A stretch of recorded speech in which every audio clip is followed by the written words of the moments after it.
Bem-vindo ao Essencialmente. Nosso assunto hoje é Janeiro Branco. Você já deve ter ouvido falar, né?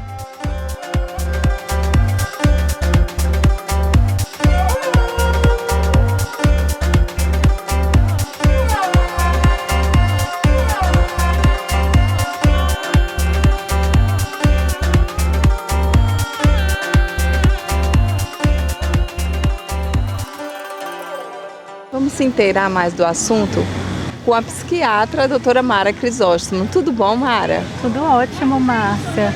Então, a gente ouve muito falar de Outubro Rosa, Setembro Amarelo, né? E agora Janeiro Branco, né? Explica pra gente como foi que iniciou esse movimento. É uma campanha que vem aí desde 2014, surgiu a partir de um psicólogo mineiro.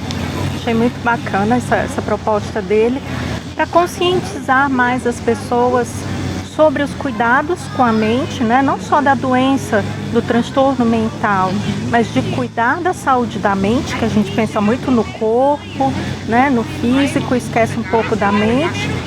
E também para alertar que se partir para um lado patológico, não tem problema procurar ajuda, tem tratamento, melhora a qualidade de vida, é para falar mesmo sobre isso, quebrar qualquer preconceito. E para cuidar da mente, saúde mental, né? Vamos dizer assim, o que nós temos em relação a isso? Quais são essas patologias, né? Para deixar mais claro para quem está nos ouvindo. Os transtornos mentais mais comuns são depressão e ansiedade. Muitas vezes os dois vêm até juntos.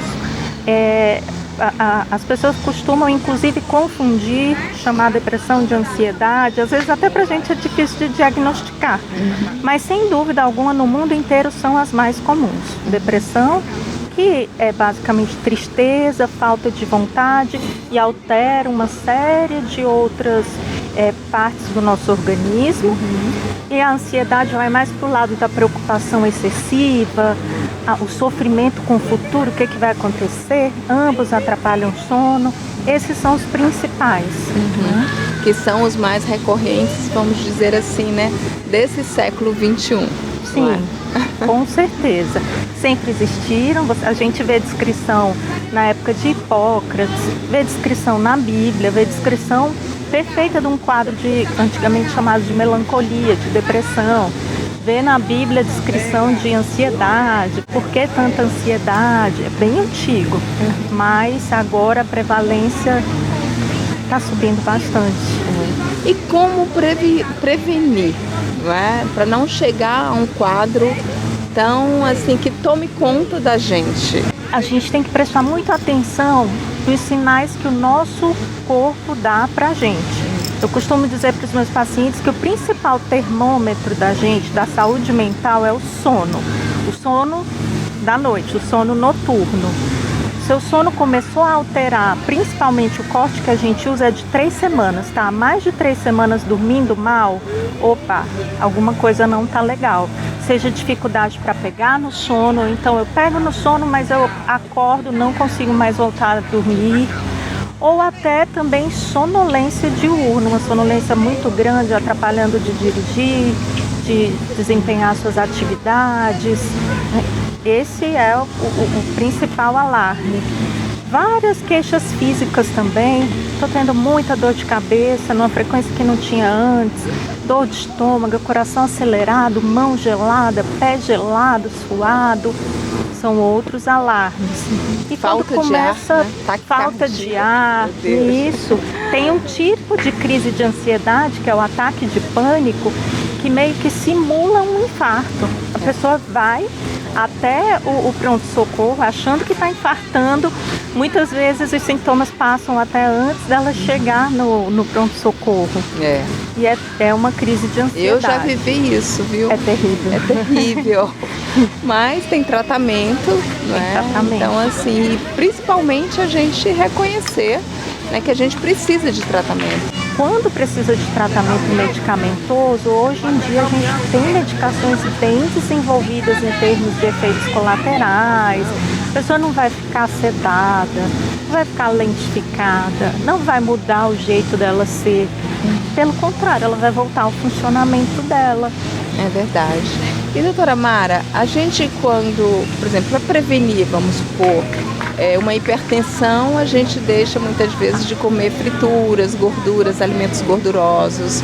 Ou para prevenir uma diabetes, a gente deixa de comer, né, mais açúcar, os doces, né? E no caso, né, das doenças mentais, né, como que a gente pode fazer essa prevenção no nosso dia a dia?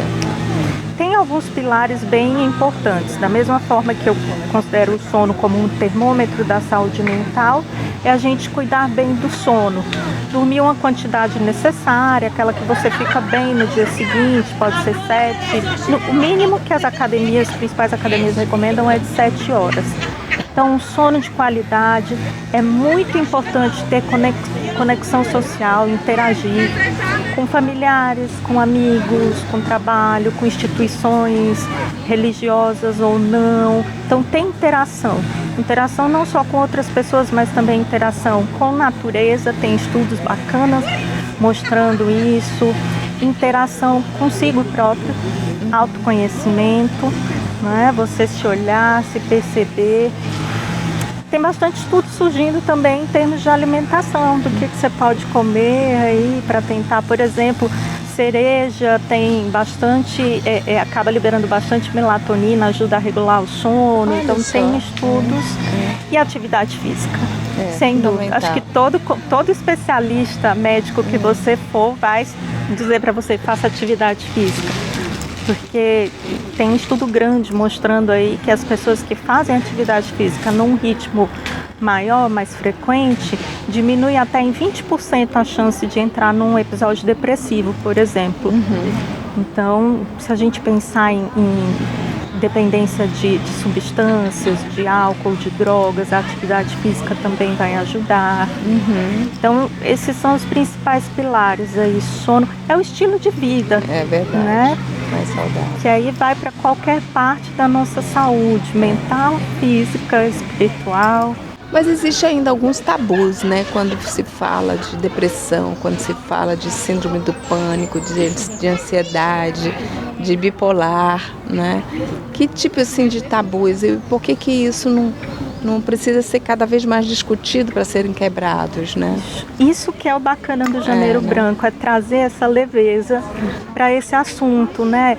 Tanto o branco em si, aí simbolizando a paz, a leveza, como esse início de ano, você parar para repensar em tudo isso, né, na sua vida. Mas, infelizmente, ainda tem muito tabu, o que é muito ruim, porque algumas pessoas que até procurariam ajuda não vão procurar por vergonha. Muitas pessoas acham que é bobagem, que é fraqueza, ou vão ficar dependente de remédio, ou tem aquela visão bem antiga da psiquiatria. Ai, vou levar choque na cabeça, uma camisa de força. Que é isso, gente? Calma, não é mais por aí, não é assim, né? Eu acho que é falta de conhecimento mesmo das pessoas ficarem com esse tabu, não saberem o quanto podem melhorar no seu dia a dia, se buscarem uma ajuda profissional quando necessário. É verdade, né? É verdade. Dá para melhorar bastante, mas infelizmente o tabu é grande. Os sintomas psiquiátricos são variações de emoções e comportamentos normais dos seres humanos. Então fica às vezes difícil, é só uma tristeza ou é uma depressão? Tem a barreira do limite entre o normal e o patológico, em que a pessoa perde o controle sobre o que ela está sentindo. Aí precisa de uma ajuda profissional para definir. E para finalizar, quais os avanços que você considera que a saúde pública brasileira, né, teve em relação a esse segmento, a esse assunto da saúde mental? Olha, Márcia, a gente tem que parabenizar de qualquer forma que a gente já tem uma grande rede de atendimento com os CAPS, os Centros de Atenção Psicossocial, que principalmente aqui no Nordeste tem mais unidades, são mais desenvolvidos. Eu estava, por exemplo, em São Paulo, não tem CAPS lá.